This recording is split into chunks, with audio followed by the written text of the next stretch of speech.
Have you heard about the 4 brutal murders that happened in the 25-acre land in League City?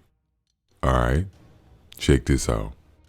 Between 1983 and 1991, an unidentified serial killer who is believed to be responsible dumped the bodies of 4 women in a rural oil field. This area is known today as the Texas Killing Field.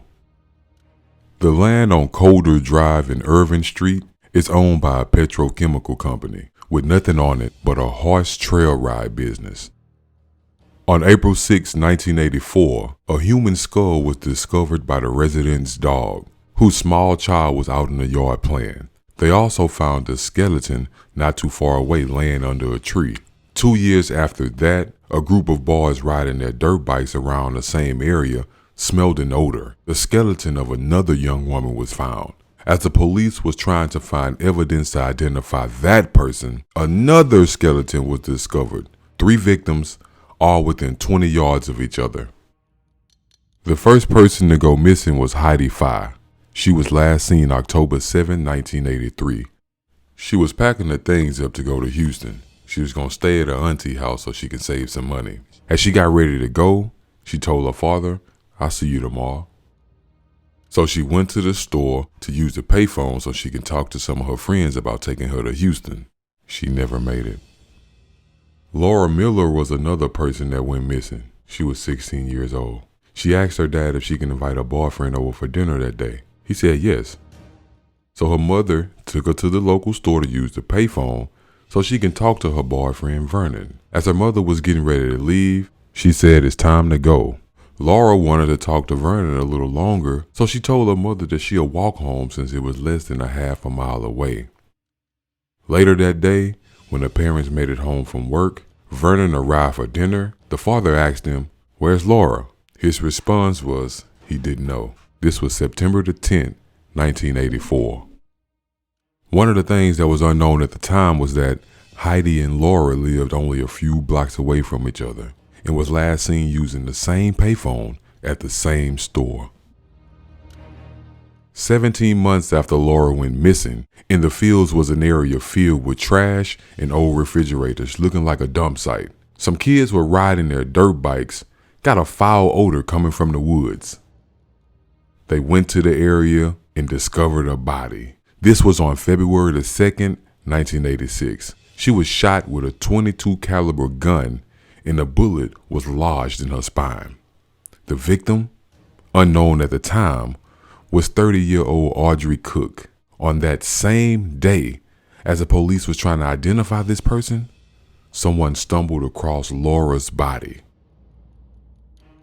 The League City Police wasn't taking missing persons reports serious around the time and instructed the parents to not mention anything about their cases to no one.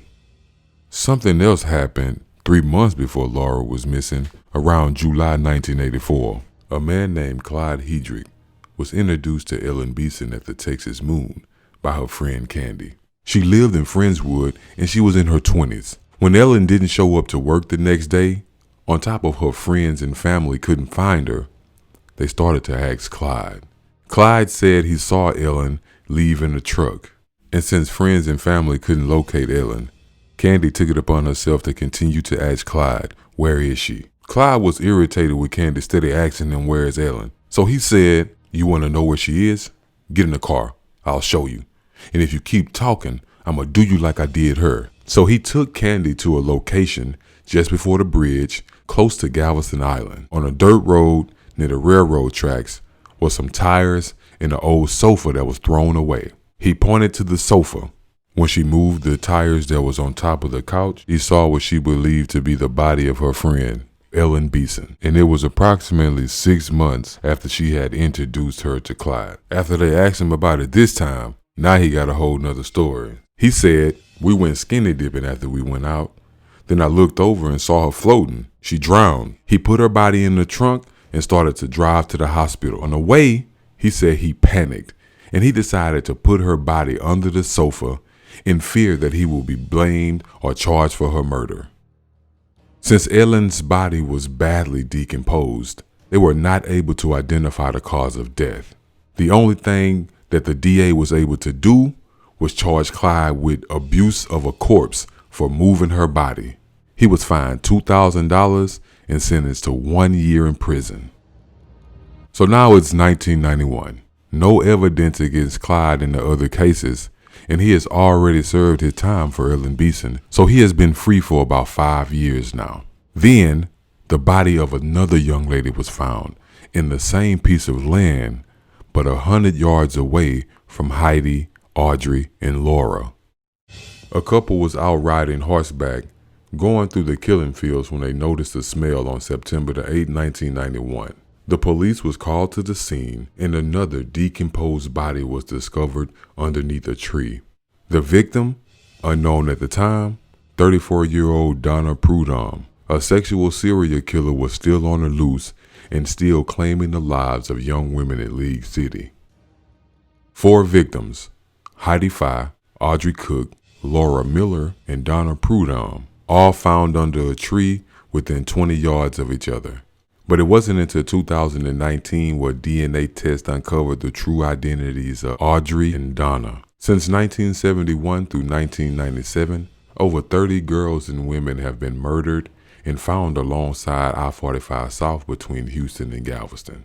Most of these crimes have been unsolved with little to no evidence and no suspects. If you would like to hear more about these crimes in a little bit more detail, check out the 3-part series on Netflix if you have it before it's gone. It's called Crime Scene: The Texas Killing Fields.